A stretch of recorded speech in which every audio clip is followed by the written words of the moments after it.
আমি যখন যেটা বলতে বলি সবাই একটু বললেন, বলেন সুবহানাল্লাহ, বলেন আলহামদুলিল্লাহ, আল্লাহু আকবার। শুকরিয়া আদায় করলাম কার? করব কার? করে যাব কার? লস না লাভ? কম না বেশি? প্রমাণ আছে নাকি নাই? আমার আল্লাহ রাব্বুল আলামিন কুরআনুল কারীমে কত সুন্দর করে ওয়াজ করে দিলেন। আল্লাহ বলেন, লা ইন শাকারতুম লা আযীদান্নাকুম। ও দুনিয়ার মানুষ, নিয়ামত পেয়ে যদি শুকরিয়া আদায় করবে, যেই নিয়ামত পেয়ে শুকরিয়া আদায় করবে, শুকরিয়া আদায়ের কারণে ওই নিয়ামত আমার আল্লাহ আরো বহুত গুণে বাড়িয়ে দেবেন। বলেন সুবহানাল্লাহ। আমার আল্লাহ রাব্বুল আলামিন যা বলেন তা করেন নাকি করেন না? কম কম না বেশি বেশি? প্রমাণ আছে নাকি নাই? কুরআনুল কারীমে 30 পারায় সূরা বুরুজের শেষ অংশে আল্লাহ কত সুন্দর করে ওয়াজ করে দিলেন। আল্লাহ বলেন, ফাআলুল লিমা ইউরিদ। আমার আল্লাহ এমন আল্লাহ, তার যা মন চায় ওই কাজটাকে আমার আল্লাহ বেশি বেশি করে দেন। বলেন সুবহানাল্লাহ। আল্লাহ দুনিয়ার মানুষের মতো না। দুনিয়ার মানুষ বলে একটা করে আরেকটা, ঠিক কিনা? অসুখে পড়লে একরকম, ভালো হয়ে গেলে আরেক রকম, বিপদে পড়লে একরকম, বিপদ দূর হয়ে গেলে আরেক রকম, নির্বাচনে দাঁড়াইলে একরকম, পাশ করার পরে আরেক রকম, ঠিক কিনা? একটু বেশি ঠিক না? কমন পড়ে গেছে না? আমার আল্লাহ রাব্বুল আলামিন তিনি যা বলেন তিনি তাই করে দেন। তিনি কখনো ওয়াদা খেলাফ করেন না। আমার আল্লাহ নিজেই নিজের ব্যাপারে ওয়াজ করে দিলেন। আল্লাহ বলেন, ইন্নাকা লা তুখলিফুল মিআদ। আমার আল্লাহ এমন আল্লাহ, তিনি যা ওয়াদা করেন, ওয়াদার খেলাফ করা আমার আল্লাহর জন্য শোভা পায় না। বলেন সুবহানাল্লাহ। আমার আল্লাহ রাব্বুল আলামিন এমন আল্লাহ, দুনিয়ার ভিতরে তুমি চেয়ারম্যানের কাছে চাইলে না পাইলে উপজেলা চেয়ারম্যান আছে, উপজেলা চেয়ারম্যানের কাছে না পেলে এমপি আছে, পৌর মেয়র আছে, প্রধানমন্ত্রী আছে, রাষ্ট্রপতি আছে। কিন্তু আমার আল্লাহ এমন আল্লাহ, যে আল্লাহ ছাড়া আর দুনিয়াতে আর একটা সত্তা নাই, ঠিক কিনা? আল্লাহর মতো আর কেউ নেই। তিনি রহমান, তিনি রাহিম, তিনি সাত্তার, তিনি গফফার, তিনি আইয়ুব, তিনি ওয়াদুদ। এই আমার আল্লাহ রাব্বুল আলামিন, তিনি যা বলেন তিনি তাই করে দেন। ও মুসলমান, মন দিয়ে শোনো, এই আল্লাহর মতো দ্বিতীয় আর কোন সত্তা ডাকার মতো নাই, না ইবাদতের মতো আছে, না ডাকার মতো আছে। সুতরাং আমরা সবসময় বলি, লা মা'বুদা ইল্লাল্লাহ, লা মাশুকা ইল্লাল্লাহ, লা মাওজুদা ইল্লাল্লাহ, লা মাকসুদা ইল্লাল্লাহ, লা ইলাহা। সবাই বলতে পারলেন না? লা ইলাহা ইল্লাল্লাহ। আল্লাহ ছাড়া কোনো মা'বুদ নাই, আল্লাহ ছাড়া কোনো মাশুক নাই, আল্লাহ ছাড়া কোনো কিছু মওজুদ নাই, আল্লাহ ছাড়া কোনো মা'বুদ নাই, আল্লাহ ছাড়া কোনো ইলাহা নাই। এ আল্লাহ তাবারক ওয়া তাআলা নিজেই নিজের ব্যাপারে ঘোষণা দিলেন, আল্লাহু লা ইলাহা ইল্লাহু। আল্লাহ এমন আল্লাহ, যে আল্লাহর মতো আর ইলাহা নাই। যে আল্লাহ তাবারক ওয়া তাআলা নিজেই বলে দিলেন, লা তা'খুযুহু সিনাতুন ওয়ালা নাওম। আমার আল্লাহ এমন আল্লাহ, তিনি ঘুম তো দূরের কথা, তন্দ্রা পর্যন্ত আমার আল্লাহকে ছুঁইতেও পারে না। বলেন সুবহানাল্লাহ।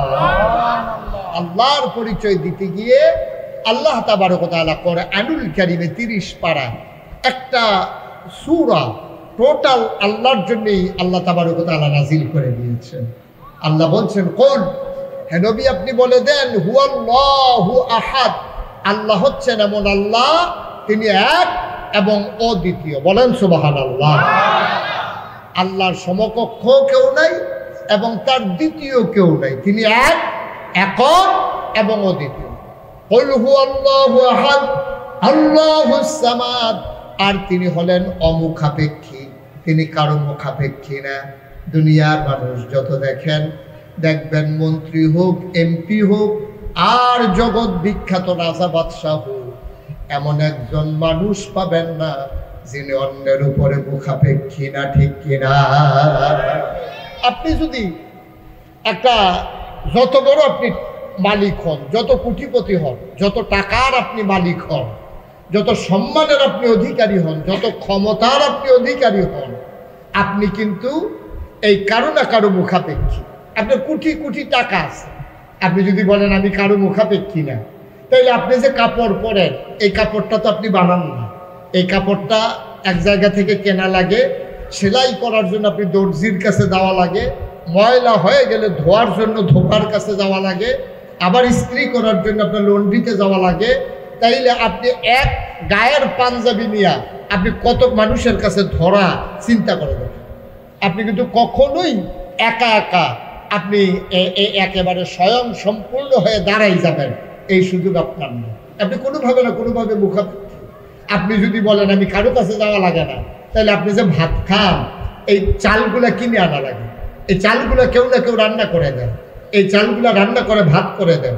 আপনি যে মাছ খান কেউ না কেউ চাষ করে, এই মাছ এমনি চাষ হয় না, কেউ না কেউ এই মাছের খাবারের জন্য ফ্যাক্টরি দিয়ে রেখেছে, ওই ফ্যাক্টরিতে আবার শ্রমিক কাজ করে।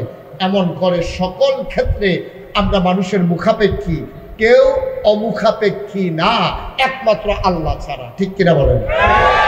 এটা কারণ আছে, আল্লাহ মুখাপেক্ষী না হওয়ার কারণ আছে। একটু খেয়াল করে শুনতে হবে মনোযোগ দিয়ে, যেহেতু আল্লাহ সুযোগ করে দিয়েছেন। আমরা পুরো আল্লাহ যেন কবুল করে, সবাই পড়েন আমিন, জুড়ে পড়েন আমিন। আল্লাহ মুখাপেক্ষী না হওয়ার কারণ কি?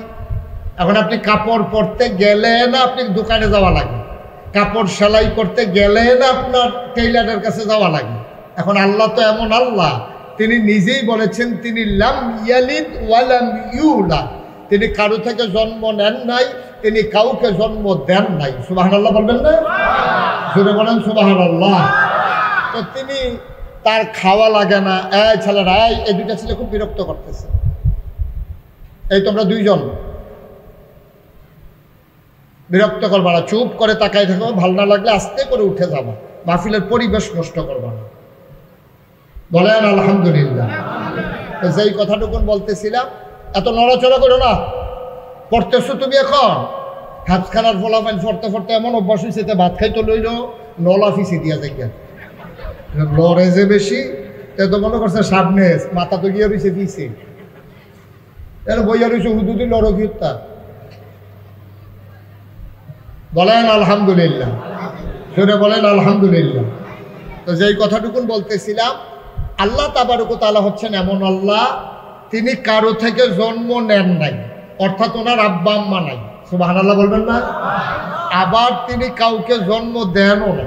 এই সূরাটা এমনি এমনি আসে না। এই যে আল্লাহ নিজের ব্যাপারে এতগুলো কথা বলতেছেন, এখানে নবীজির কাছে আইসা তৎকালীন জমানায় ১৫০০ বছর আগে কাফেররা আইসা বলতেছে মুহাম্মদ, সবাই পড়েন সাল্লাল্লাহু। একটু খেয়াল করে এদিকে তাকান, এত দিকে অন্যদিকে তাকানোর দরকার নেই। নবীর নাম আসলে কি পড়তে হয়? জোরে পড়েন। আপনারা যারা হাতে ধরে রেকর্ড করতেছেন, দয়া করে মোবাইলগুলো বন্ধ করে ফেলেন। এইভাবে রেকর্ডও হবে না, আপনার ওয়াজও শোনা হবে না। ইউটিউবে হাজার হাজার ওয়াজ আছে, বন্ধ করো। হাতে মনে করছে তারারে কইছে, আমারও দর কইছে না। সবাই যারা হাতে ধরে রেকর্ড করতেছেন বন্ধ করে ফেলেন। আপনি না ওয়াজ শুনতে পারতেছেন, বন্ধ করেন। আপনি কথাও শুনতে পারতেছেন না, রেকর্ডও হচ্ছে না। এইভাবে কাপা কাপা হাতে হয় না। অনেক কষ্ট করে ভিডিওতে ইউটিউবে যে দেখেন, অনেক কষ্টের ফসল। এখানে রেকর্ড করা হচ্ছে, এটাকে আবার সেখানে গিয়ে এডিট করা হয়, অনেক কিছু করার পরে এরপরে আপনাদের কাছে আসে। আপনি মনে করছেন তারা যেমন করে আমিও বোধ ধরে রাখলে হয়ে যে জ্ঞান এত সোজা না। একটু চেষ্টা কম করে একটু মন দিয়া শুনেন, যেহেতু সবসময় তো ইউটিউবে শুনেন, আজকে যেহেতু সামনাসামনি আসছি মন দিয়ে শুনে খুব খেয়াল। হ্যাঁ, নবীজির কাছে নবীজি যখন এক আল্লাহর কথা বললেন, তিনি যখন ডাকলেন বললেন লা ইলাহা, কথা বলা লা ইলাহা, তিনি এই কথা যখন বললেন আম্মাজান খাদিজা এক নম্বর ইসলাম গ্রহণ করলেন, তারপরে হযরত আবু বকর সিদ্দিক, তারপরে হযরত আলী, তারপরে জায়েদ। সুবহানাল্লাহ বলবেন না? এখন দলে দলে লোক যখন মুসলমান হয়ে যাচ্ছে, নবীজিও মোটামুটি কাছের যারা মানুষ আছে তাদেরকে যখন ডাকলেন, এখন তারা মোটামুটি ইসলাম যারা গ্রহণ করার করছে। এবার আপনার এই নবীজির কাছে যখন ঘোষণা আসলো যে আপনি আপনার প্রতিবেশী, বংশধর, এলাকাবাসী, গ্রামবাসী, কাছের যারা আছে সবাইকে একটু ডাকেন। আল্লাহ রাব্বুল আলামিন, আল্লাহ রাসূল সাল্লাল্লাহু আলাইহি সাল্লাম তিনি সবাইকে ডাকালেন। সাফা পাহাড়ের পাদদেশে, সাফা এবং মারোয়া দুইটা পাহাড় আছে, যারা হজে গেছেন তারা দেখেছেন। সাফা এবং মারোয়া পাহাড়ে তাওয়াফ করার পরে সাই করা হয়, এখানে 7 বার। এই সাফা থেকে শুরু করা হয়, তারপরে মারোয়া, আবার সাফা, আবার মারোয়া, এভাবে 7 বার। কয়বার? 7 বার। এই তাওয়াফ, এই যেখানে সাফা, তৎকালীন জমানায় এখন যেমন এলাকা ডাকাত পড়লে মসজিদের মাইক দিয়া ডাক দেয়, আপনাদের এলাকায় দেয় নাকি দেয় না? ডাকাইতেছে এলাকার ভিতরে মসজিদের মাইক দিয়া ডাক দেয়। তৎকালীন জমানায় মানুষের যদি কোনো বিপদ আপদ হইতো, কোনো সাহায্যের দরকার লাগতো, তখন মানুষগুলো আপনার সাফা পাহাড়টা উঠা ডাক দিত, ভাই আপনারা কে কোথায় আছেন, দৌড়াই আসেন। তো নবীজিও ওই সাফা পাহাড়ের উপরে উঠা সবাই ডাক দিছে, আমার বংশের লোকেরা, আমার দেশের লোকেরা, আমার গোষ্ঠী জ্ঞাতি যারা আছেন, বনু হাশিম, বনু কেনান, তারপরে আপনার উমাইয়া গোত্র, কুরাইশ গোত্র, যারা যেদিকে আছেন সবাই চলে আসেন। সব যখন আসছে, আসার পরে নবীজিকে জিজ্ঞেস করলেন যে আপনি কেন আমাদেরকে ডাকাইছেন? তো নবীজি বললেন যে আমি যদি বলি যে পাহাড়ের ওই পারে, যে পাহাড়টা, ওই পাহাড়টার ওই পারে একটা বাঘ বসে আছে, হিংস্র জন্তু জানোয়ার, তোমরা কি বিশ্বাস করবে না? সবাই চিৎকার করে বলো, অবশ্যই বিশ্বাস করি, কারণ তুমি হচ্ছ আল আমিন, তুমি সত্যবাদী, তুমি আমানতদার, তুমি কখনো মিথ্যা বলো না। সুবহানাল্লাহ বলবেন না? তো তোমার কথা তো অবিশ্বাস করার কোনো কারণ নাই। নবীজি বললেন আর চাইতে বড় বিপদ হলো তোমরা যে 360 দেব দেবীর পূজা করো, এই পূজা বাদ দিয়া এই পূজা যাদের করো তারা কোনো উপকার করতে পারে না। সুতরাং এক আল্লাহ, লা ইলাহা ইল্লাল্লাহ মুহাম্মাদুর রাসূলুল্লাহ, এই কথা যখন নবীজি ঘোষণা দিলেন, এবার আপনারা বলেন, খুব খেয়াল করে শুনেন, আমি যখন যেটা বলি জবাব দিয়ে। এই কথা নবীজি বলার পরে লা ইলাহা ইল্লাল্লাহ মুহাম্মাদুর রাসূলুল্লাহ, এই কথা বলার সাথে সাথে আবার মক্কার যারা কাফের ছিল, এখন সবাই মিলে গুনগুন সমালোচনা শুরু করে দিল, আরে এতদিন আমরা তারা আদর করছি, খুরমা খাজুর খাওয়াইছি, জমজমের পানি খাওয়াইছি, বাপ নাই, তারা আমরা আদর যত্ন করছি, আর এই মানুষটা আজকে আমাদের দেব দেবী আমরা বছর বছর ধরে যাদের পূজা করি, সে বলতেছে ওই দেব দেবীর নাকি পূজা করা যাবে না, লা ইলাহা ইল্লাল্লাহ মুহাম্মাদুর রাসূলুল্লাহ, এবং সে নিজেই নাকি নবী।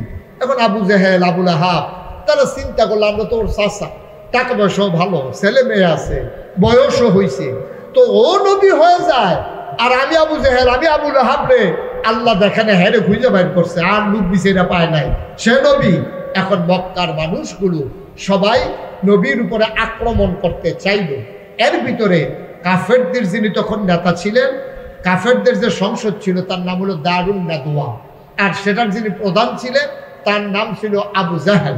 আবু জাহেল চিন্তা করলো যে মোহাম্মদ যে নিজে নবুয়ত দাবি করলো, আল্লাহ ছাড়া কোনো মাহবুদ নাই বলে দিল, এখন যদি চুপ করে থাকি, আমরা যদি কেউ কথা না বলি, তাহলে এদের প্রমাণ হয়ে যাবে আমরা মেনে গেলাম, এটা তো মেনে নেওয়া যায় না। এখন আবু জেহেল নবীজির দিকে তেরে মেরে যায় ঘুষি মারার জন্য, নাউজুবিল্লাহ বলবেন না, নবীজির উপরে আঘাত করার জন্য, আর লোকজন তারে ধরে রাখে। তা আমাদের দেশেও দেখবেন দুইজনে ঝগড়া লাগে, তাইলে যদি ধরুন্যা থাকে দেখবেন ঝগড়াটা জমে বেশি, আর যদি আলগা দুইজন থাকে আর ঝগড়া লাগে, দুই তিনজনে দুই তিনটা খাইয়া দুইজনে দেখবেন যে আস্তে করে দুইজন দুই দিকে যায় না, ধরুন্যা থাকলে ঝগড়াটা জমে বেশি, আর ধরুন্যা যদি বেরিয়েই তো হয় তাহলে তো কোনো কথাই না, ঠিক কিনা? কারণ এখন আবু জেহেলকে ধরে রাখে, আর আবু জেহেল উঠা যায়, কিন্তু নবীজির গায়ে হাত তোলার সাহস নাই। কেন সাহস নাই? সে চিন্তা করছে মোহাম্মদের গায়ে যদি আমি হাত উঠাই, মোহাম্মদের চাচা আমির হামজা, মোহাম্মদের চাচা আবু তালেব, মোহাম্মদের চাচা আবুল আহাব, তারা যদি আমার ফিরাইয়া ধরে রক্তের টান, ভাতিজা বাপ নাই, এই বাপ হারা সন্তানটারে তো তারা এমনি ছেড়ে দেবে না, ফিরাইয়া যদি ধরে আমি আবু জেহেল, তাদের হাত থেকে বাঁচার কোনো উপায় নাই। ঠিক কিনা কর? এখন এই চিন্তায় আবু জেহেল যায় কিন্তু দেয় না। তখন আবু জেহেল এইভাবে বারবার যখন এমন করে, তৎকালীন জমানায় আরেক নেতা নাম হলো আবুল আহাব, নবীর আপন চাচা, সে আবার একটা পাথর নিয়ে নবীজির দিকে ঢিল মারছে এবং জঘন্য একটা গালি দিছে। বলছে, ইয়া মোহাম্মদ তাব্বালাক, ও মোহাম্মদ তোমার ধ্বংস হোক। নাউজুবিল্লাহ বলবেন না? এই জঘন্য গালিটা দেওয়ার পরে আর পাথরটা যখন মারছে, পাথরটা গড়াইতে গড়াইতে নবীর কাছে আইসা কদম মুবারকের কাছে থেমে গেছে। পাথর আর নবীর গায়ে লাগে নাই, কিন্তু গালিটা সবাই শুনছে। ইয়া মোহাম্মদ তাব্বালাক, ও মোহাম্মদ তোমার ধ্বংস হোক, এই কথা বলে যখন গালি মারছে, নবীজির মনে খুব কষ্ট লাগছে। হারে, আব্বা নাই, আমার চাচা তো আছে, আর আমার চাচা এতগুলো মানুষের সামনে এত বড় গালি দিল। নবীর যারা নিকটবর্তী যারা মুসলমান, নতুন নতুন যারা মুসলমান, তারাও খুব কষ্ট পাইল। তারা নবীর কাছে পরামর্শ চাইল, আমরা কি বিরোধিতা করব? নবীজি বললেন, হ্যাঁ, আমরা এখন মাইনরিটি, ওরা হলো মেজরিটি। এখন আমরা যদি তাদেরকে প্রতিবাদ করতে যাই, এই প্রতিবাদের কারণে আমরা মাইর খাবো, তাদেরকে মাইর দিতে পারবো না, সময় একদিন আসবে। ঠিক কিনা বলেন?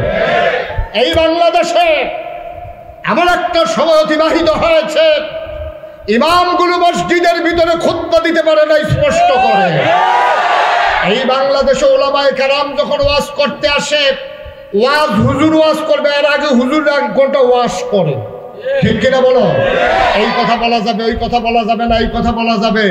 বাংলাদেশে আমরা দেখেছি, যেই দেশে শতকরা ৯২ জন লোক মুসলমান, এই দেশে এই ওয়াজ করতে গিয়ে অনেক বক্তা, অনেক নেতার হাতে লাঞ্ছিত হয়েছে। ঠিক কিনা বলো?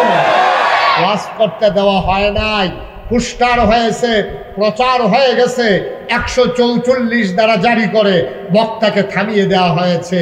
ওই ১৫০০ বছর আগে নবী যখন দ্বীনের দাওয়াত দিলেন, মক্কার কাফেরেরা বেদিনেরা যেমন করে নবীর কথাগুলো বন্ধ করে দিতে চেয়েছিল, এমন করে একদল মানুষ বাংলাদেশে মুসলমানের ও ইমানদার আল্লাহওয়ালা উলামায়ে কেরামের কথা বন্ধ করে দিতে চেয়েছিল। আজকে আল্লাহ আমার সেই সুযোগ করে দিয়েছে। সুতরাং ওই মসজিদের মিম্বারগুলো থেকে আজকে হকের ধ্বনি আসবে, মঞ্চগুলো থেকে কোরআনের প্রকৃত কথাগুলো আসবে। কোরআন নাজিল হয়েছে মানুষকে অন্ধকার থেকে আলোতে নিয়ে আসার জন্যে, গোমরাহি থেকে হেদায়েতের দিকে নিয়ে আসার জন্যে, কুফর থেকে ইসলামের দিকে নিয়ে আসার কারণে বাংলাদেশ একটা সময় পার করেছে যেখানে সত্যকে সত্য বলা যাবে না, মিথ্যাকে মিথ্যা বলা যাবে না, কালোকে কালো বলা যাবে না, সাদাকে সাদা বলা যাবে না, ন্যায়কে ন্যায় বলা যাবে না, অন্যায়কে অন্যায় বলা যাবে না। এই ব্রাহ্মণবাড়িয়া শহরে আমাদের দেখেছি, আমরা অনেক নেতা পালন করেছে যে আমি যদি আন্দোলন শুরু করি, বাংলাদেশের ওই ব্রাহ্মণবাড়িয়ায় মসজিদগুলো মাদ্রাসাগুলো থাকবে না, এই কথা বলার সাহস দেখিয়েছে। ঠিক কিনা বলেন? সবসময় দিন একরকম যায় না। ওই নবী করিম সাল্লাল্লাহু আলাইহি ওয়াসাল্লামকে যখন পাথর মারলো, জঘন্য গালি দিল, ইয়া মুহাম্মদ তাব্বালাক, আল্লাহ নবী চুপ মেরে গেলেন। সাহাবায়ে কেরাম বললেন, ইয়া রাসূলুল্লাহ, আমরা কি কিছুই বলবো না? বলছে যে না, সময় আসবে, চুপ করে থাকো। আর বলে যে এভাবেই হবে? পায় না, যেখানে বিচার দেওয়ার আমি বিচার দিয়ে রেখেছি। সুবহানাল্লাহ বলবেন না? নবীজির পানি মুছলেন, সাহাবায়ে কেরাম নবীর চতুর্পার্শ্বে বসে আছেন। নবীর মনটা বড় খারাপ। সাহাবায়ে কেরাম বলতেছে, ইয়া রাসূলুল্লাহ, আমাদেরকে এত বড় গালি দিল, এত বড় মারতে গেল আপনাকে, আমরা এমনি চুপ মেরে থাকবো? নবীজি বললেন, না, চুপ মেরে থাকবো না। আমি এক জায়গায় বিচার দিয়ে রেখেছি, যেখানে বিচার দিলে বিচার ফিরে না। ঠিক কিনা বলেন? এরকম একটা জায়গা আছে নাকি নাই? আছে নাকি নাই? বাংলাদেশে যখন থানাগুলো কোনো আলেমের পক্ষে দাঁড়ায় নাই, বাংলাদেশের যখন হাইকোর্ট, সুপ্রিম কোর্ট, নিম্ন আদালত যখন আলেমদেরকে লাঞ্ছিত করেছে, আলেমদেরকে যখন জেলবন্দি করেছে, আমরা তখন দেখেছি বাংলাদেশে চুর, ডাকাত, বদমাশ, গুন্ডা সিনা টান টান করে মাথা উঁচু করে বাংলার জমিনে হেঁটেছে, আর আলেমগুলো দিয়ে বাংলাদেশের জালখানা ভরে গেছে। ঠিক কিনা বলো? আমরা দেখেছি, নিজের চোখে দেখেছি, আমরা দেখেছি। আজও একজন একজন করে আলেম বের হয়ে আসতেছে। বয়োজ্যেষ্ঠ আলেমগুলো কেমন করে তারা নিষ্পেষিত করেছে, কেমন করে 13ই মে ওই শাপলা চত্বরে হেফাজতের কর্মীদের রক্তে সেদিন পিস ডালাপথকে রক্তে রঞ্জিত করেছে। ঠিক কিনা বল? নীরবে সহ্য করা ছাড়া আমাদের কোনো উপায় ছিল না। নবীজিও বললেন, চুপ মেরে থাকো, বিচার যেখানে দেওয়ার দিয়ে রেখেছি। এটা থানা না, নিম্ন আদালত না, হাইকোর্ট না, সুপ্রিম কোর্ট না, আপিল বিভাগ না, যিনি আহকামুল হাকিমিন মহান রব্বুল আলামিনের একটা আদালত আছে। আছে নাকি নাই? এই দেশের আলেম ওলামারাও সেই আদালতে বিচার দিয়ে রেখেছে।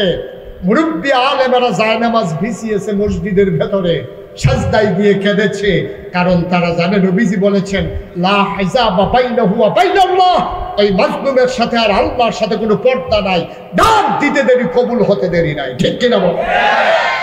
তো তারা ডাক দিয়েছেন কার কাছে? কথা কয় না, কার কাছে? বিচার দিয়েছেন কার কাছে?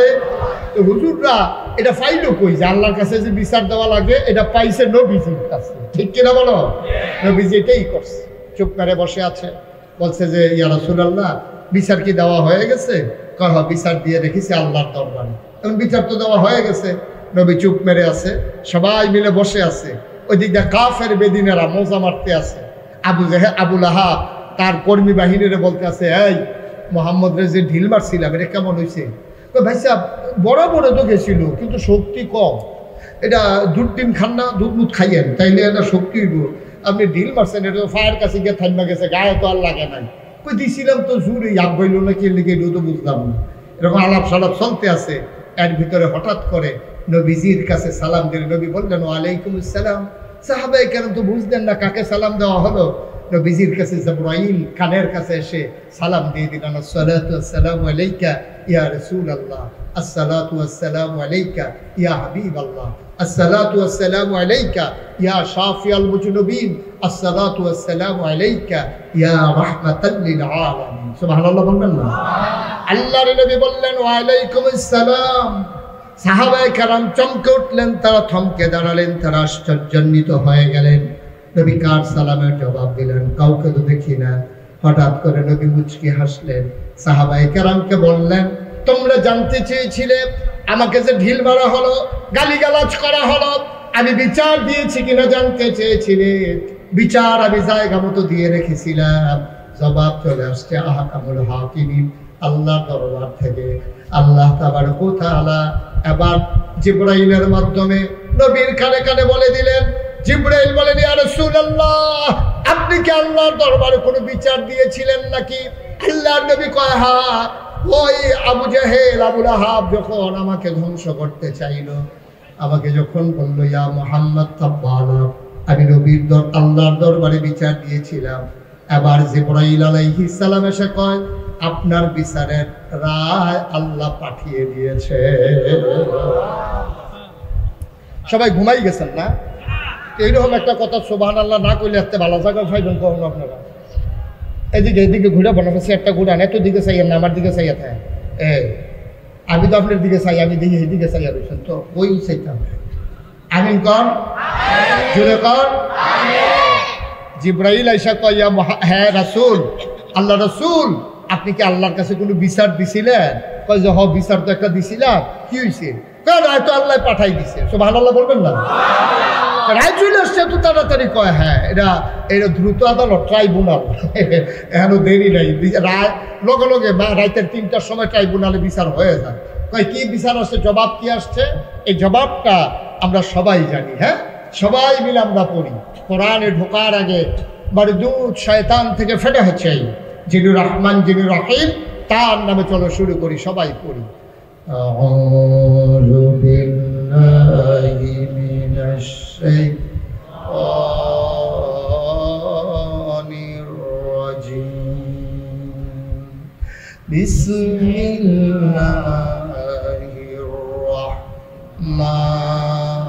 রাহমানির রাহিম।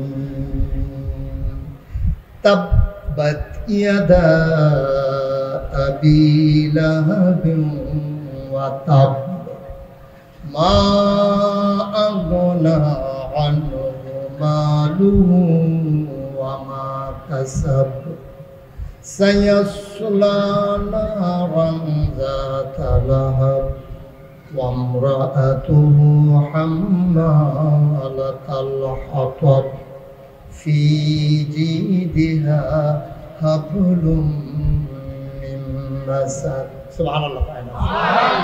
আল্লাহ ডাক দেয়া কয় ও নবী আমার, তাব্বাত ইয়াদা, তাব্বাত মানে ধ্বংস হয়ে গেছে, ইয়াদা দুই হাত, আবি লাহাব আবু লাহাবের। সুবহানাল্লাহ বলবেন না? আবু লাহাব যেই হাতে ঢিল মারছিল আল্লাহ আয়াত হুকুম করে দিলেন, রায় দিয়ে দিলেন, বিচারের রায় প্রকাশ হয়ে গেল। আহকামুল হাকিমিন তার মেসেঞ্জার জিবরাইলকে দিয়া, যিনি সেই দিন মাজলুম নবীজির কাছে বিচারের রায় পৌঁছে দিলেন, বললেন তাব্বাত ইয়াদা, ধ্বংস হয়ে গেছে দুই হাত, আবি লাহাব আবু লাহাবের, ওয়াতাব এমন ধ্বংস হয়ে গেছে ট্রমা সেন্টারে নিতে পারবা, কবিরাজের বাইত নিয়ে ছড়ি বাঁধতে পারবা, গলায় হাত ঝুলাই দিতে পারবা, এমন ভাঙ্গা ভাঙছে আর কোনোদিন জোড়া লাগবে না। আর দুই হাত ধ্বংস হয়ে গেছে। এখানে কথা আছে, আবু লাহাব যখন ঢিল মারছিল তখন কি দুই হাতে ঢিল মারছিল না এক হাতে ঢিল মারছিল? কথা বুঝেন নাই আমার? আমি তো বুঝে ওয়াজ করতে পারবো না ভাই, সব সুপ মাইরা ডিব্বা যেমন বইয়া রয়েছে, কি লিখে যে আল্লাহ জানে। একটু জবাব দিয়ে, যখন ঢিল মারছে এক হাতে দিছে না দুই হাতে দিছে? এক হাতে ঢিল মারছে। এখন আল্লাহ কি কয়? তাব্বাত ইয়াদা, ধ্বংস হয়ে গেছে দুই হাত। আবু লাহাব কইছিল ইয়া মুহাম্মদ তাব্বালাক, ওই যেই শব্দটা দিয়া গালি দিছে আল্লাহ এই শব্দটা দিয়া আয়াত নাজিল করছেন। সুবহানাল্লাহ বলবেন না? শব্দ ওইটাই। আবু জেহেল বলছিল ইয়া মুহাম্মদ তাব্বালাক, ও মুহাম্মদ তোমার ধ্বংস হোক, আর আল্লাহ কয় তাব্বাত, ধ্বংস হয়ে গেছে। সে কইছিল ধ্বংস হোক, আর আল্লাহ কয় ধ্বংস হয়ে গেছে। ইয়াদা দুই হাত, আবি লাহাব আবু লাহাবের এমন ধ্বংস হওয়া হয়েছে যে এই হাত আর কোনো কাজেও লাগবে না। সুবহানাল্লাহ বলবেন না? এখন প্রশ্ন হলো, আল্লাহ যে কইল দুই হাত ধ্বংস হয়, এখানে বাচ্চারা আওয়াজ, আল্লাহ যে বললো দুই হাত ধ্বংস হয়ে গেছে, তো আবু লাহাব কি ঢিল মারছিল দুই হাতে না এক হাতে? তো এক হাতে ঢিল মারছে, এখন এক হাতের যেই বিচার করার এই বিচার করুক।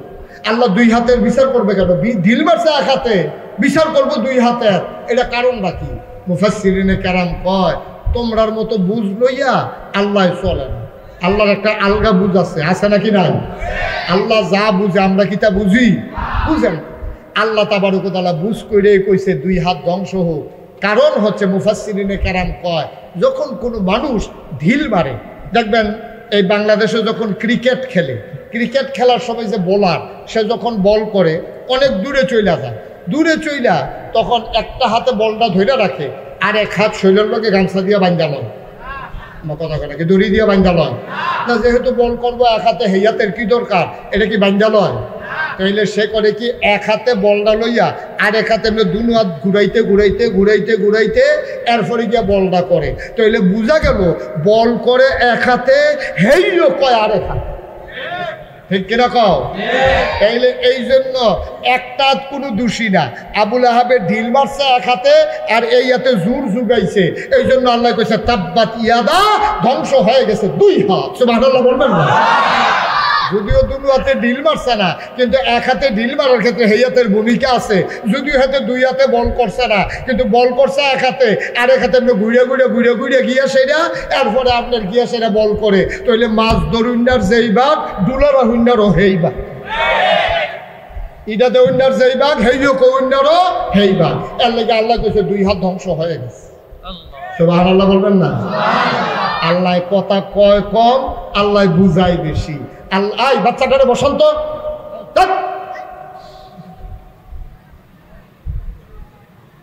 সবাই কোন আমিন, জোরে কোন আমিন। খুব খেয়াল করে একটু মনোযোগের সাথে শুনতে হবে, অনেক কথা আছে। দেশের দ্বিতীয় স্বাধীনতার পরে আবার যদি দেশকে নতুন করে গড়তে হয়, ফান্ডামেন্টাল কিছু ডিসিশন নিতে হবে, ঠিক কিনা বলো? এমনি আগের মতো যেমনি মন চায় এমনি এই কারবার আর হবে না, বুঝ করে চলা লাগবে।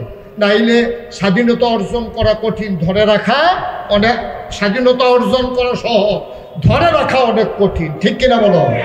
স্বাধীনতা ঠেলার মতো হয়ে গেছে গা, কিন্তু এটাকে ধরে রাখতে না পারলে এই স্বাধীনতার সুফল এই জাতি ভোগ করতে পারবে না। 53 বছরে পারে নাই, আবার নতুন করে স্বাধীনতার পরে 100 বছর পরেও মানুষ শান্তি পাবে না যদি এই স্বাধীনতার সুফল ধরে রাখা না যায়। আর ধরে রাখতে না পারলে যেই ছেলেগুলা তাদের রক্ত দিয়ে ঢাকার রাজপথকে রক্তে রঞ্জিত করে দিল, ওই রক্তের সাথে বেঈমানি হয়ে যাবে, ঠিক কিনা? আদায় করতে হবে। যারা জীবন দিয়েছে তাদের স্বপ্ন বাস্তবায়ন করতে হবে। আর নাইলে আমাদের এই স্বাধীনতার কোনো দরকার ছিল না, যেমনি ছিলাম এমনিই থাকতাম। এখন দায়িত্ব আমাদের কি কমছে না বাড়ছে?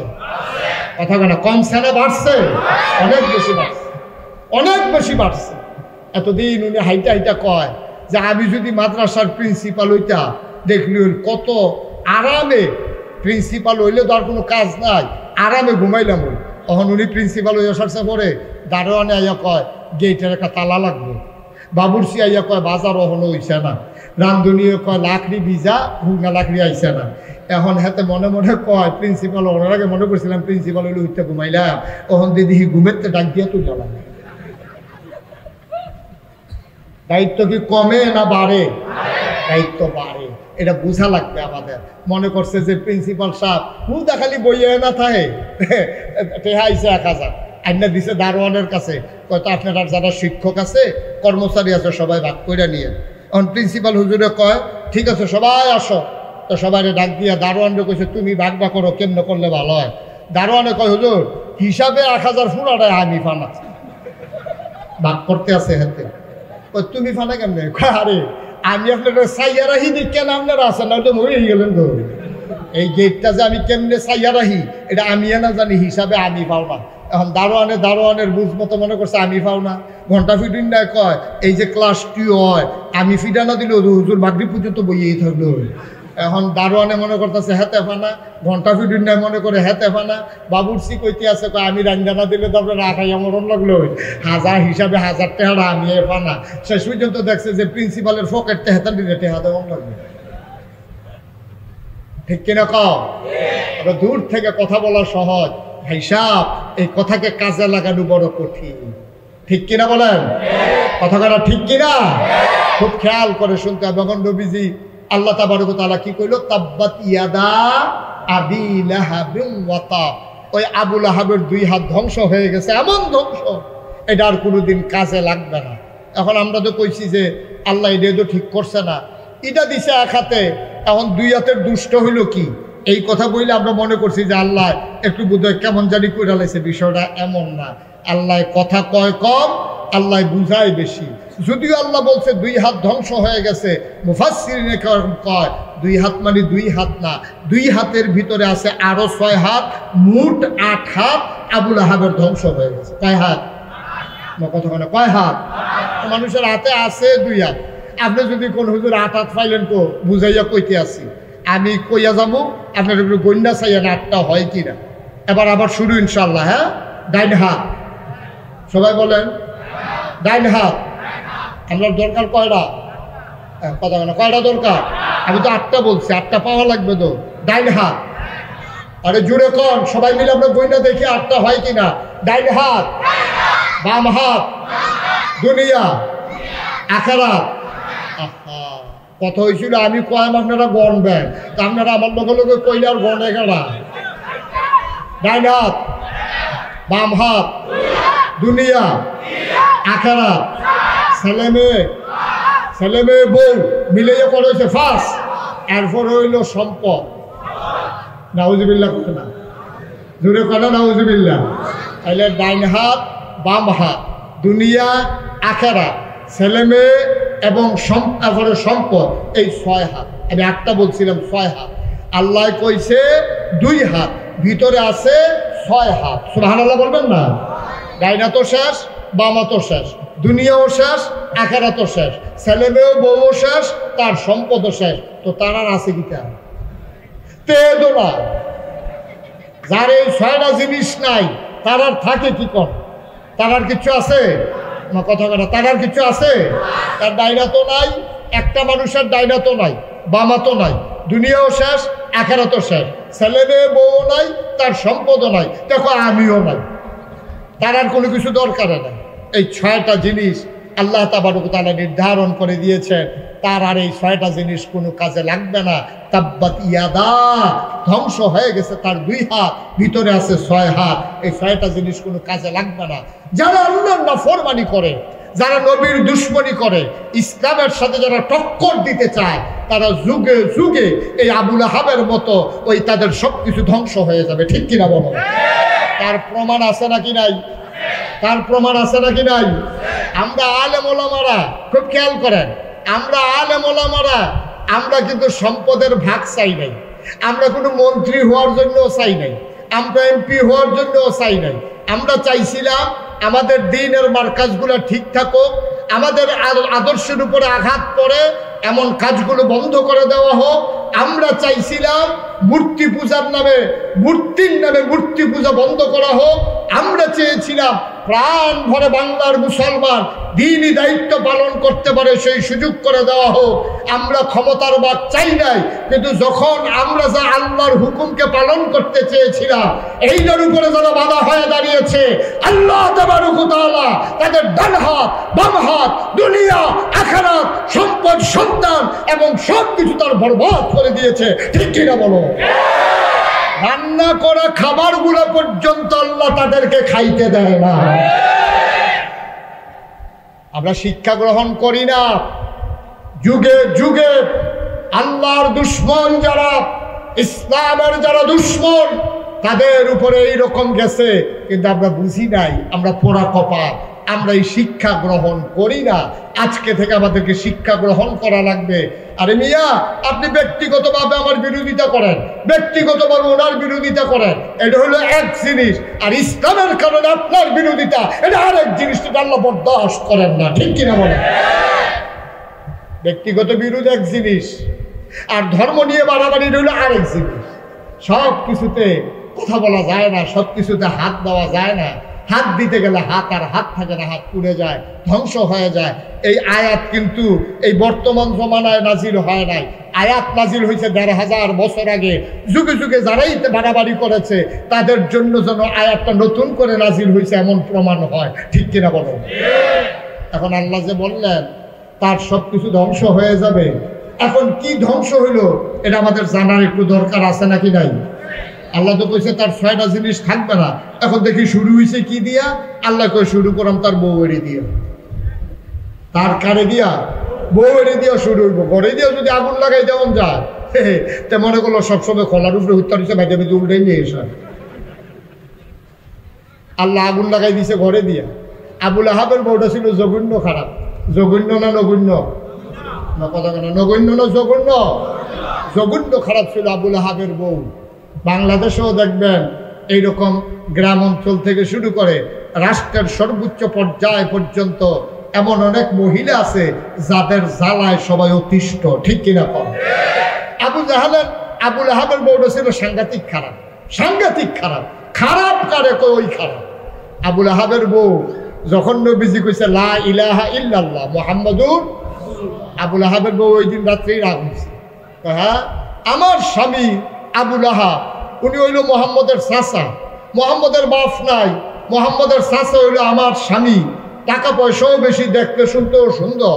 ওনার মতো মানুষরে বাদ দিয়া মোহাম্মদের খোদায় মোহাম্মদরে বার করছে নবীর লেগিয়া। আচ্ছা হইব খেলা। এখন নবী যখন হাইটা হাইটা ঘর থেকে কাবাগরের দিকে যায়, এই মহিলাটা রাস্তার ভিতরে এরকম কাটা বিছাই রাখতো, বিছাইয়া আবার জানালা দিয়া তাকাই থাকতো। যখন দেখতেছে যে নবীজি আস্তে করে সকালে ফজরের সময় তাহাজ্জুদের আগে তিনি উঠে রওনা করেছেন ঘর থেকে কাবার কিনারে, তখন ওই মহিলার বেছানো কাটাগুলো নবীর পায়ে যখন ফুটতো, নবী যখন উফ করে চিৎকার করত, ওই মহিলাটা জানালা দিয়া তাকাইয়া নবীর দিকে খিলখিল করে হাসতো। নাউজুবিল্লাহ বলবেন না? নবীজি চোখের পানি ফেলতেন, আহারে আমার আব্বা নাই, আমার আম্মা নাই, শাশি তো মায়ের জায়গায়, আর উনি এই কাজটা করলো, কাটা বিছাইলে বিছাইছে। এরপরে আবার এইভাবে খিলখিল করে হাসা, আমার কষ্ট দেখা নবীজির কলিজায় মানে না। আল্লাহর নবী আস্তে করে চলে যেতেন, তিনি কখনো কোনো প্রতিবাদ করতেন না। যেই দিন আয়াত নাজিল হয়েছে, কথা মনে আছে তো নাকি, যে তাব্বাত ইয়াদা আবি লাহাবিন ওয়া তাব। মানে আমরা আখাউড়া দুর্গাপুরের মহিলারা যে মাইকে আওয়াজ শুনতে আছে, তারা তো কিতা কয় যে হুজুরে খালি তাব্বাত ইয়াদা আবি লাহাবিন কইতে আছে, এটা জানি কিতা কি জানি। সৌদি আরবের মহিলারা আরবি বুঝে নাকি বুঝে না? কথা কয় আরবি বুঝে নাকি বুঝে না? তারা নাকি আবার বুঝাইয়া কেমন লাগছে। যেই মাত্র আয়াত নাজিল হইছে, এই আয়াত যখন আবুল আহাবের বউ শুনছে, এত বুঝছে আমার জামাইয়ের কথা কইয়া মোহাম্মদের খোদায় এরকম একটা আয়াত নাজিল করন, আজ মোহাম্মদের ফাইয়াল।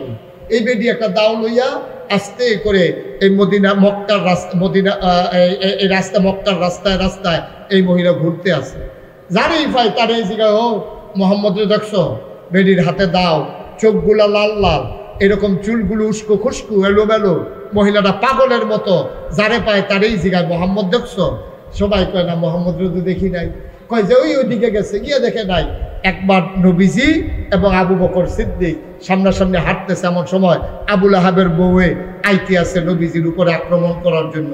আবুল আহাবের বউ কয়, এই নবীজি কয় যে আবুল আহাব আর কি বলে এই আবু বকর, তাকাইয়া দেখো আবুল আহাবের স্ত্রী কেমন করে আসতেছে। কই ইয়া রাসূলুল্লাহ চলেন আমরা পালাই যাই। নবীজি মুচকে হাসি দিয়া কয়, আমার চাচি আবুল আহাবের স্ত্রী আসবে, কিন্তু তোমারে দেখবে, আমারে দেখবে না। সুবহানাল্লাহ বলবেন না? এখন যখন সামনাসামনি আইসা পড়ছে, আইসা নবীজি আর আবু বকর সিদ্দিক পাশাপাশি দাঁড়ায় রয়েছে। আবুল আহাবের বউ আইসা আবু বকর সিদ্দিককে জিজ্ঞেস করতেছে, ওই তোমার লগেরটা কো? নবীজি লোকে আছে নাকি নাই? কথা কেন আছে নাকি নাই? আবুল আহাবের বউ আবু বকররে দেখে, নবীজিরে দেখে না। সুবহানাল্লাহ কয় না? আল্লাহর কি খেলা! সুবহানাল্লাহ বলবেন না? এই দেখছে যে এখানে দাঁড়াই রয়েছে, আইসা দেখে না। এখন যখন আবুল আহাবের বউ আইসা দাঁড়াই রয়েছে, দেখছে আবুল আহাবের বউয়ে ঢুকে, সেটা আবু বকররে দেখে, নবীজিরে দেখে না। নবীজি মুচকি হাসে। আবু বকর সিদ্দিক মনে মনে কয়, দেখকেও দেখে না রে, কাছে আছে তারপরেও দেখে না। এবার আবুল আহাবের বউ তালাশ করতে করতে চলে গেছে, সন্ধ্যা হয়ে গেছে। কোনোভাবেই নবীজি যখন খুঁজে পাওয়া গেল না, এই মহিলার রাগ কি কমছে না বাড়ছে? সাংঘাতিক বাড়া বাড়ছে। মহিলা আবার এই দাউডা লইয়া আর একটা লম্বা রশি লইয়া রওনা দিছে জঙ্গলের দিকে। বেটি তো আগের থেকে কাটা কাটতে না ওই নবীর রাস্তায় বিগিয়ে, সেটা সন্ধ্যার আগে একেবারে বড় বড় কাটাওয়ালা, লম্বা কাটা, ফাঁকনা কাটা, এরকম মন কাটা, ভিতরে গিয়ে সেটা কাইটা সবগুলো একটা বোঝা বাঁধছে। কি বাঁধছে? একটা শক্ত বোঝা, আটি বান্ধা, বোঝা বান্ধা মহিলায় ওইখানে এমন বড় ফোজা বাঁধছে, এটা তো আর তুলতেও পারে না। আর জঙ্গলের ভিতরে এবিডির ফোজা তুলির না, মানুষ তো আর সন্ধ্যার ফরিকে বইয়া রয়েছে না, কারণ এবিডির যত ইয়া মানুষের দ্বারা তো ইয়া না। কেন? এবিডির একটু বেশি ইয়া, বেশি কি ইয়া, কম যেত না। কি নাউজুবিল্লাহ করতেন না? জোরে করতেন না নাউজুবিল্লাহ? বেডি ফোজা বান্ধা তুলতে পারে না। বেডি এখন চিন্তা করতেছে, কি রে কারবার কি। এখন দেখে যে কেউ উঠেন না নাই, এমন সময় বেডি চিন্তা করলো, কি করো? শয়তান আইয়া বুদ্ধি দিছে তো। শয়তানে খুব খেয়াল করেন, সিহন কথা তো আমরা আইয়া পড়ছি আসল জায়গায়। এখন শয়তান আইয়া চিন্তা করছে যে একটা বুদ্ধি দেওয়ার দরকার, এখানে সাইজ করে নেওয়ার দরকার। শয়তান আইয়া বুদ্ধি দিছে, এটাতে যদি কোনো মতে একটা ওসা পাহাড়ের ফাত্তরের উপরে তুলন যায়, তাহলে মাথাটা নোয়াইয়া তুমি আস্তে কইরা এটা যদি মাথার তৈতা পরে দাঁড়াইয়া বাইতে না একটা যাও, এটা কোনো সমস্যা হইতো না। যেই বুদ্ধি সেই কাম। বেরিয়ে করছে কি, একটা ফাত্তরের উপরে নিয়ে ঠেল্লা ঠুল্লা ফোজাটারে তুলছে। তোলার পরে দেখে যে পিছনে আরেকটা পাথর, জায়গাটা খেয়াল করেন, মনে করেন এটা একটা পাথর, এই পানির বোতলটা একটা পাথর, এই টিস্যু বক্সের উপরে নিয়ে তুলছে ফোজাটা, পিছন দিয়ে পানির এই বোতলটা, এই মাঝের জায়গাটার ভিতরে আবুল আহাবের বউয়ে দাঁড়াইছে। সামনে ফোজা, পিছনে পাথর। এবারে মাথা নোয়াইয়া যখন ফোজারে গৈরান দিছে, কি আল্লাহর ফেরেশতা আঙ্গুলটা গুতা দিয়া দিছে, এখানে আর কি জানি। এখন গুতার লগে এখন ফোজা আপনার গেছে গা আপনার পিছন দিয়া। তো বেরিয়ে ফোজা বান্ধা দিছে হরখা গিট্টু। কি গিট্টু? আপনার এগুলো হরখা গিট্টু চিনেন তো নাকি? আপনারা তো মাশাআল্লাহ সহজ চিন্না লাইছেন হরখা গিট্টু। আমি কক্সবাজার গেছিলাম মাহফিল, তারা কইছি হরখা গিট্টু। তারা আমার ভাই চাইয়া রয়েছে, কত বুঝাইলাম ভাই, এমনি ফইলা দিয়া সেটা উল্টাইয়া যে দেয় হেইটা, তারা চাইয়ে রয়েছে, তাদের বুঝাইতে আমি পারি না। লোক এক ফাজল মাদ্রাসার প্রিন্সিপাল আছি, এবার বললাম ভাই তারা তো আমি গিট্টুটা চিনাইতাম পারতেছি না, আপনি একটু বুঝাইয়া কর না। এবার আমার দিকে হাসি দিয়ে আমি বুঝলে না তারারে বুঝাইতাম।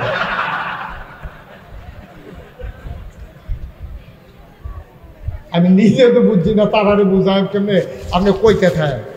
পরে আমি চিন্তা করলাম যদি চেষ্টা করে লাভ নাই, পরের বার মাহফিল যাইতে দড়ি লইয়া যাই ঘরকা গিট্টু গিয়া চিনাই দিয়া পড়া ভালো যা পড়ে। তখন মহিলা আবুল আহাবের বউয়ে এই কাটার ভিতরে কি গিট্টু দিছে, কত কাটা কি গিট্টু, আপনাদের এদিকে কি গিট্টু কয়টারে হস্কা, মানে হস্কা যেটা মানে সস্তা আর কি, হ্যাঁ কান দিলে যেটা খুললা যে হস্কা, হ্যাঁ এখন এই হস্কা গিট্টু দিছে। আচ্ছা ও হস্কা গিট্টু দিলে একটা গুল বার হয়নি, ওই যেটা উল্টাইয়া দিছে এই জায়গাটাতে একটা গুল হয়নি। এখন এই হস্কা গিট্টু দিয়া বেরিয়ে যখন ফজা তুলতে গেছে, সামনেরটা তুলছে, ফিসে একটা পাথর, মাঝের সিফাটার ভিতরে জায়গাটা চিনছেন আপনারা, সামনে একটা পাথর, ফিসে একটা পাথর, মাঝের সিফাটাত খেলছে বেরিয়ে মাথাটা নোয়াইয়া যখন ফজার এমনি গৈরান দিছে, ফজা গেছে গা ফিসে দিয়া হরখার যে গুলটা এটা লাগছে গলার ভিতরে। এখন ফিসের পাথরও কোমর আটকাই গেছে গা, সামনের পাথরও ফাও আটকাই গেছে গা, এমনি উল্টায়ও তো না। খেলা কার কথা না, খেলা কার, সামনের পাথরও আটকাইছে ফাও, ফিসের আটকাতে পাথরে আটকাইছে কোমর, কারেন্ট চলে আসছে না। সবাই পড়েন আলহামদুলিল্লাহ। তো সামনে, হ্যাঁ ঠিক আছে, হ্যাঁ দাও না দিস, হ্যাঁ সবাই করা আমিন। এখন সামনের পাথরের ভিতরে কি আটকাইছে, পাও, আর পিছনের পাথরে কোমর, আর ফজাটা দেবে গলার ভিতরে ঝুলে রইছে। এখন কি আরাম না বেআরাম, শান্তি না শাস্তি, এখন তো উল্টাইতেও পারে না। আর এরকম এত বড় ফোজা গলার ভিতরে আটকাইয়া দুইটা খেখরানি দিয়া, তাই না তাই, আরে উনি কি মরহুম কথা কোন লাগে রে, তাই খেলা কার আসেনিও, পারেনি হে আল্লাহ, হে আল্লাহ পারে, কিন্তু আমরা বুঝি না। ক্ষমতার মস্তকে যখন আরোহণ করে তখন আল্লাহ ভুলে যায়, নিজে আল্লাহর জায়গায় চলে যেতে চায়, ঠিক কিনা বলো। যেই আল্লাহ ১,৫০০ বছর আগে পারছে তখন বোধহয় পারে না, কথা কথা এখন পারে না, এখনো পারে, আমরা বুঝি না, আমরা বুঝি না। শিক্ষা নিতে হবে, শিক্ষা নিতে হবে। দল যাবে দল আসবে, আবার যদি আগের মতো হয়ে যাও তাহলে আমাদের জন্য সেই শাস্তি অপেক্ষা করতেছে, ঠিক কিনা বলো। আগে একতারা চান্দা তুলতো, ওখানে চান্দার লেগে আরেকতারা ঘেরেই থাকবো। আগে একতারা বাজারতে ডাক তুলতো, এখন আরেকতারা ডাক তুলবো। আগে বর্ডারের ভিতরে একতারা সাদাবাজি করতো, বর্ডারের ভিতরে আপনার কি করতো, ব্ল্যাকদারি করতো, এখন আরেকতারে গিয়ে গিয়ে করবো, ফাটানের লেগে দালালি করবো। মনে রাখবা, যেই পথে যারা ধ্বংস হয়ে গেছে ওই পথে গেলে তোমার ধ্বংস নিশ্চিত, ঠিক কিনা। শিক্ষা না নিলে তুমিও ধরা খাইবা, তুমিও ধরা খাইবা, তোমার ধরা আরো শক্ত ধরা আসবে। আল্লাহ কব, আল্লাহ যদি সেই টুকটা জায়গায় যেতেন এমনি ধরা খাওয়াই না, আর হইতেন বুঝে না, ডাক্কলের দলের আর দুর্নীতির আহনের দরকার নাই, খেয়াটা ফুইটা বরবাস, ঠিক কিনা খাও। এখন আবুল আহাবের বউ আসে না গেছে, কতক্ষণ আসে না গেছে, সন্দেহ হইয়া গেছে। আবুল আহাবেও শুনছে, আবুল আহাবের যে ৬টা হাত থাকতো না, আবুল আহাবেও টেনশন করতেছে, কি জিয়া জানি ধরে আল্লাহ গেছে। এখন ধরছে যে বউয়ের দিয়ে হাতার তো খবর নাই। হ্যাঁ তো ঘুরে গেল, সন্ধ্যার সময় যখন ঘর গেছে, ঘর গিয়া দেখে বউ নেই, যারে ফাই তারে জিজ্ঞাসা তোরা ভাবিরে দেখছ কি, কয় না ভাই সব খেয়াল করছি না তো। কয় আরেকটা কয় বিকালবেলা দেখছি সন্ধ্যার আগে দিয়া একটা হাতে একটা দাও আর একটা দড়ি লইয়া দেখছি জঙ্গলের দিকে গেছে। আবুল আহাবে তার যত ফাইক ফেয়াদা ছিল, কর্মচারী ছিল, হেজেক লাইট বাত্তি টাত্তি দিয়া হারিকেন মারিকেন দিয়া এই ফাড়াইছে জঙ্গলের দিকে। জঙ্গলের দিকে খুঁজতে খুঁজতে খুঁজতে খুঁজতে গিয়া পাওয়া গেছে। একজনে আইয়াকে ভাইসা ভাবিরে পাইছি। কই কইছিস? কয় জঙ্গলের ভিতরে গলার ভিতরে এই লাকড়ির ফোজা, কি কয় কাডার ফোজা গলার ভিতরে ঝুলতে আছে। বাবির ফিটটা কোমরটা লাগিয়ে রয়েছে এক পাত্তর, সামনের পাত্তরের ভিতরে ফাও আটকে রয়েছে, বাবির জিব্বাটা বাড়ি রয়েছে, ভাবিয়ে নাই। আবুল আহাবে চিল্লান দিয়া কয় এটা কেমনে হইল রে? সকলে কইতেছে ভাই সাহেব এই সন্ধ্যার পরে ভাবিয়ে হ্যাঁ লুকিয়ে কেমনে ঘটনা ঘটলো? কয় তোমরা ধরতে পারছো না, আমি বুঝছি তাপবাত ইয়াদা, তাপবাত খেলা দিচ্ছ না, তাপবাত ইয়াদা। ধরাকা ধরাকা শুরু করছে কি দিয়া? শুরু করছে তার বউরে দিয়া। কারে দিয়া? এরপরে এইভাবে তার আরো 5টা রয়েছে। 5টা কেমনে? 5.5টা রয়েছে। বউ আর ফলা মাইয়া মিলেইয়া এনে হইলো 5 নাম্বারটা কেন? তো অর্ধেকটা এনা ধরছে, তার ঘরের ভিতরে তো আগুন জ্বলতে আছে। এবার দেখেন কি সাংঘাতিক ঘটনা, যেটা বলি নাই আজকে সেটা বলি। এবার আবুল আহাবে দিন যায় রাত যায়, সময় খুব খারাপ। এবার নবী যখন হিজরত করে মক্কা ছেড়ে চলে গেলেন মদিনায়, খুব খেয়াল করেন, মক্কায় তিনি থাকতে পারলেন না, তিনি চলে গেলেন মদিনায়। মদিনায় যাওয়ার পরে গোয়েন্দারা ওই কাফের একদল ফাটাই দিছে, আবু জেহেলে যা মক্কায় গিয়া মোহাম্মদে কি করে দেয়, মদিনায় গিয়া মোহাম্মদ কি করে দেয়। এখন নবীজি যখন মদিনায় গেছে, মদিনার মানুষগুলো পাগল হয়ে গেছে।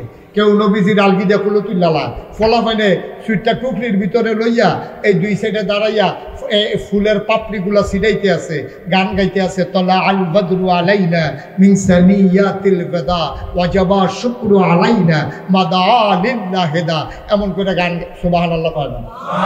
বেড়াইতে জিগায় আপনারা আমরা যে নবীজি উনি কোন রাস্তা দিয়া যাইব, কুতুর চাইতাম এক নজর। বেরিয়েতে ঘরের থেকে জানালার সিফা দিয়া নবীজিরে চাউরের লেগে দাঁড়াই রইছে, ফলাফাইনে এমনি নাচতে আছে, বেড়াইতে নবীজির আলগি দিয়া লাইতে আছে। এই দৃশ্য মক্কার কাফেরের যে গোয়েন্দা এটি গিয়া ওই আবু জেহেল আবুল আহাবের কইছে, ভাই সাহেব নমুনা খারাপ। কয় কি? মক্কার তারা আর মদিনার তারা নবীর লইয়া এমন পাগল হইছে, তারা নাচানাচি শুরু করছে। যদি তারা এক হইয়া যাইগা আর মোহাম্মদের যেই বুদ্ধি আবার আছে আল্লাহ, যদি এই শব্দ শক্তি একখান হইয়া যাইগা, আমরা মক্কার তারা মনে করেন ফুই নিয়ে নেন। এখন কি কর? ওই বুদ্ধি আছে। দারুন্ডা দোয়া ইমার্জেন্সি অ্যাসেম্বলি কল করা হলো, সংসদের জরুরি অধিবেশন। সেখানে স্পিকার হয়ে গেলেন আবু জেহেল। সব নেতারারে ডাকলেন, ডাকাইয়া একসাথে করে বলতেছে যে মোহাম্মদ যে মদিনায় গেল আর মদিনার মানুষগুলো মোহাম্মদ রে যে পাগল হইল, এখন কি করো? তাই এখন বুদ্ধি আছে, আমরা মদিনায় আক্রমণ করব। মক্কার 1000 বীর যোদ্ধা, বীর যোদ্ধা, বীর যোদ্ধা, বীর যোদ্ধা, বীর যোদ্ধা, বীর যোদ্ধা,